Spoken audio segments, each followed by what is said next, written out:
Make sure that you're doing you. Hello, it's your boy EJ Dafivbiroro, aka Man of Hustle. This is Certified Chaos Podcast. And it's Louis. I'm sorry. And it's Louis, and we back again. And we got a very special guest with us, man. We got an entrepreneur, Mr. Shavod, for moving on in. What's up, man? How you doing, man? How you doing, man? Yes, sir. Everything. Glad you good. come on. Right. Finally got him on. How you been, man? I've been alright, man. That's what's up. That's what's up. So how's these past few years been for you as far as just like, going into your entrepreneurship, and just living life, surviving, etc.? I can say it's been alright. It's been cool. So ain't been too bad. I've been enjoying it. Yeah.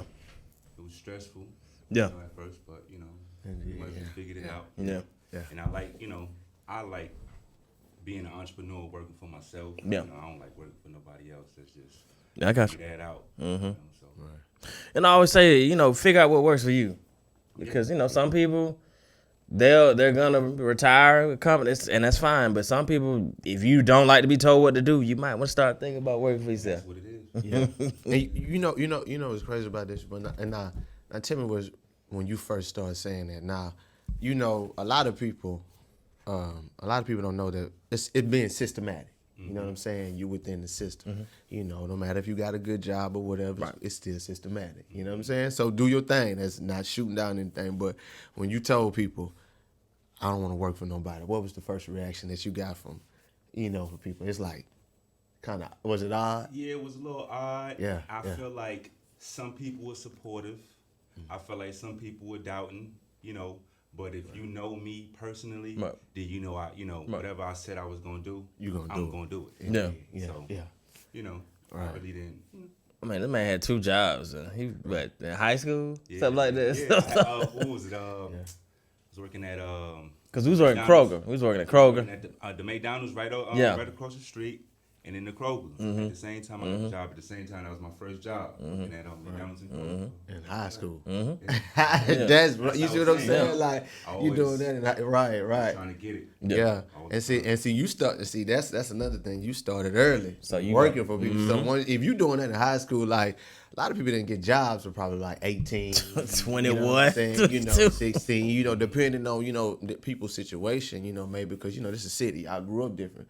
You know what I'm saying? A little bit quicker. So it may things you may have to just get in there earlier, you know what I'm saying, at 16. But a lot of people don't know, man, like when you want to do something for yourself, man, and get out of that system, man, like it's very scary at first. But, when I first heard it, you hear people say that, I'm not working for nobody, you like, what you gonna do? Right. You know what I'm saying? Like, what you gonna do? But initially, those individuals, they always, manifest something. Yeah. You know what I'm saying? And then you being from New York, too.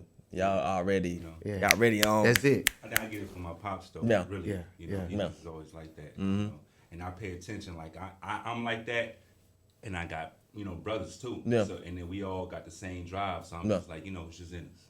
Yeah, especially when you come to Atlanta. Because I always say this about Atlanta. People who aren't from Atlanta, who come here, do better than people that are born here. Something about the advantages y'all see, y'all come in, y'all say, this is it? Oh, shit, I'll do this and this and this.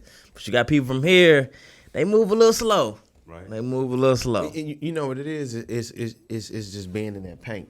You know what I'm saying? Now, when you come from New York, it's like, I'm gonna be honest, you coming from a big ocean into a smaller, you know what I'm saying? Smaller river. It still has its size. Don't get me wrong, it's Atlanta because I'm from a smaller place than this. Right. But their thinking is totally different. Because I look at people from New York all the time when they come here, and usually they gonna have a business. They usually gonna have a business. I check dude out right now. He do colognes and stuff, and that's where he from. He came down here. You know what I'm saying? Gonna have a business. But I think it's because when you in the painting, you don't know. Right. You know what I'm saying? When you in the paint, you don't know. So you get a lot of people that come here, they like, man, I need to get away. You know what I'm saying? New York is mostly like, man, I just need to slow down and still get some money. Right. You know what I'm saying? Like, for real, because if you from New York and you go to unless you have to, you go to Louisiana, you probably gonna be like, yeah, I'm gonna be out of here probably like in a year and a half. See how you said that? Like, for real. Yeah. I'm gonna be out soon. That's just the way it is. Yeah. You know what I'm saying? But I noticed that though. You're right. A lot of people come from other places and they take advantage of the opportunity. You know what I'm saying? I mean, because I honestly think that Atlanta's probably number one for that now. Coming in making You know what I'm saying? Something out of, yeah. Something out of nothing. For sure. Like, or if you just see something, like it just seemed like Atlanta's the place to just whatever you want to be into, whatever your business is, you can come here and thrive. Like I knew New York is like that, but we've always been like that. Yeah, It's like a new place. Yeah. Like Atlanta is it. Like from any other place I've heard or whatever, like everybody that's popping or just new, they from Atlanta or you know what I'm saying? Got a crib in Atlanta. Yeah. Something like that, you know. So yeah, Atlanta is really. Yeah, because you look at L.A., they shooting all that. Pretty much every Marvel movie is shot here. All the music pretty much. I ain't know that. Pinewood Studios. I ain't know that. They all shoot them here. Yeah. Pretty much. Yeah. And then another thing, too, if you start early, it does work. Because I'm pretty sure we all start early. I started working when I was like 13, 14. I'm pretty sure when you start like when you're 16, 17, you was in high school, right? Yeah, because I walked in, my mama said, your ass finna get a job. What you mean? You know what I'm saying? Yeah. I was 16, and then I ain't gonna lie, shit, the first check, I was like, they was mad because you finna take me to work. You know what I'm saying? I was at Burger King. Shit, I was one of the sharpest sandwich engineers ever. Yeah. Like, what made them say, yeah.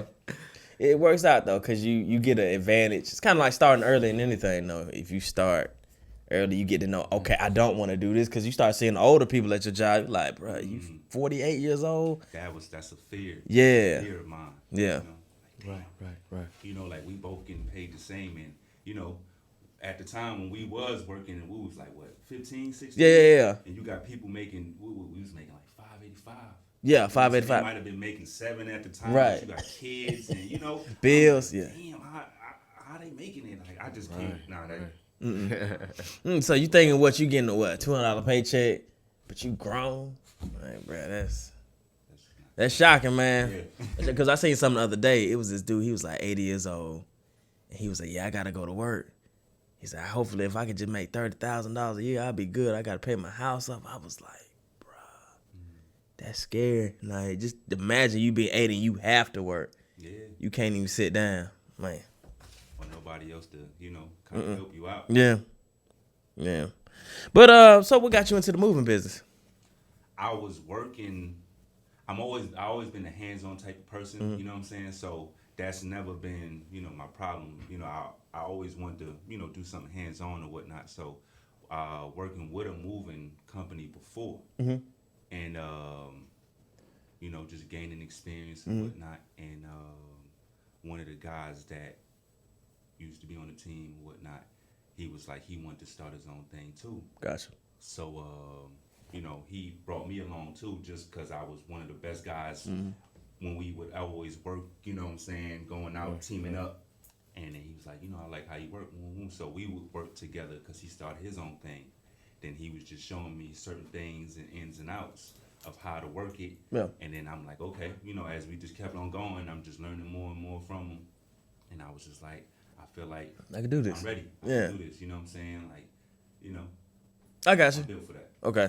So it was just when you was in it, you just started seeing like, you know what, you started to notice you could operate this at a managerial level. I got you. It's easy, but it's hard too, because like I said, it sounds easy, like you may be able to just like you're great at just moving things, but you're not great at dealing with the customers or making sure that the truck is packed right. It's a lot of other things that go on into it, and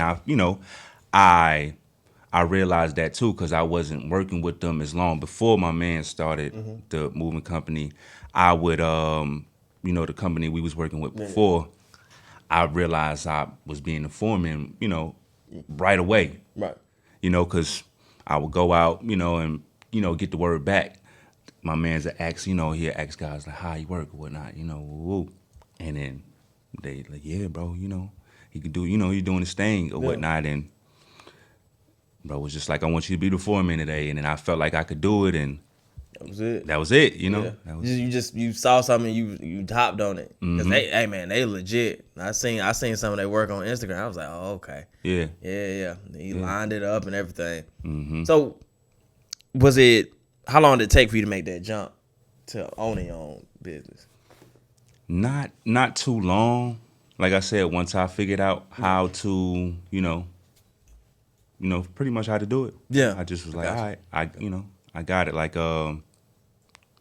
I just knew I needed supplies, certain things like that, how to bring in the business, what sites to be on and whatnot.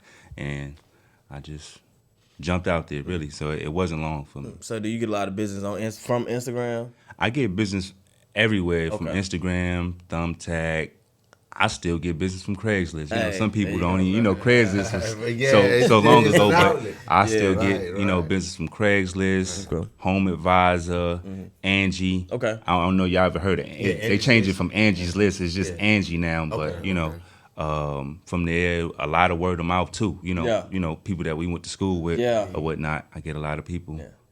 With that, are people when you know somebody, is it always a catch-22? Is it they try to cut a deal with you, or is a... It depends.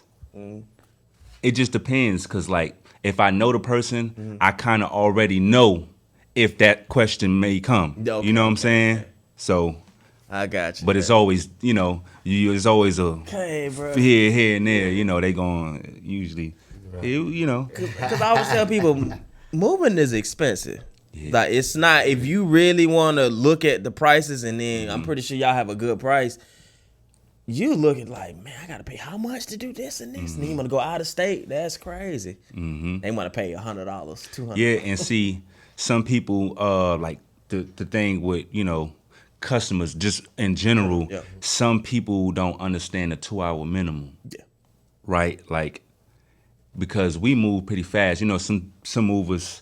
They come, get on the job, and if they doing hourly, they gonna drag their feet, you know what I'm saying, make sure we getting paid 8 hours, But I just don't like that on my face card, because, that just might hurt you from somebody, them recommending you to somebody else or returning customers or whatnot. So with the 2-hour minimum, I would tell them, like say we get done with the job in an hour, maybe 45 minutes, but they just don't understand moving, so they think that it might have taken 2 hours. So they was cool with the 2-hour minimum. We got done in 45 minutes, and they thinking that it's okay to just pay me for 45 minutes. And I'm like, that's not okay, Like, did you understand? It's you're paying for my experience too. At this point. You know what I'm saying? Because you can get some other guys that's make this job may take 3 hours, And and you said, they're gonna stretch it out. right, and we got it done in 2 hours. So you feel like we're done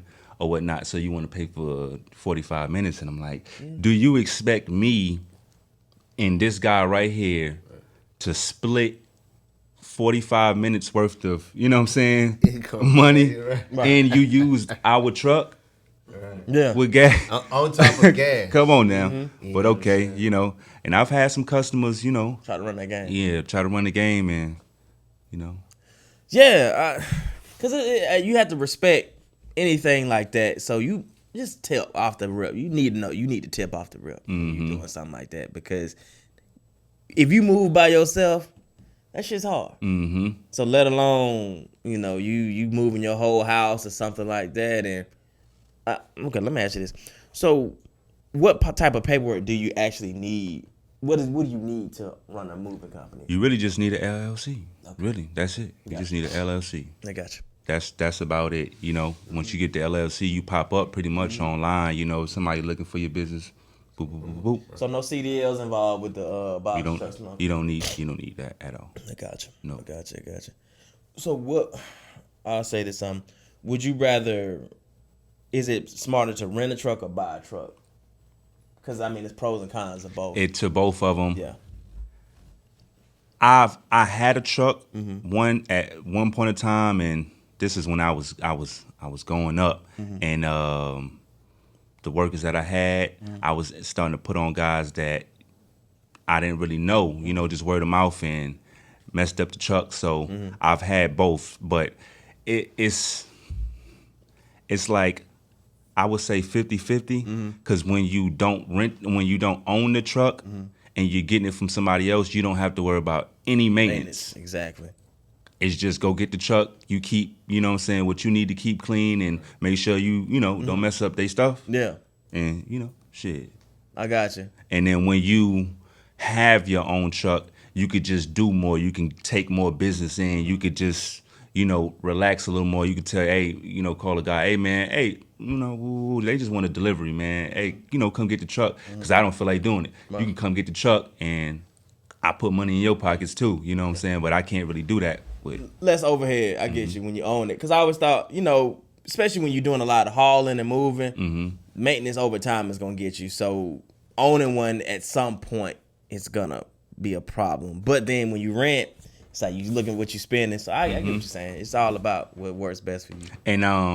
And I have seen, because that trucking thing is big now. Like everybody into the trucking, and I see, and I'm not like I'm hating or anything. I just see like, damn, that truck is down a lot. You know what I'm saying? Because they hauling, they going, and they trying to get that money, and they going back and forth, and it break down. And I'm like, damn, the income is big too, but then sometimes that truck might sit 3 weeks because.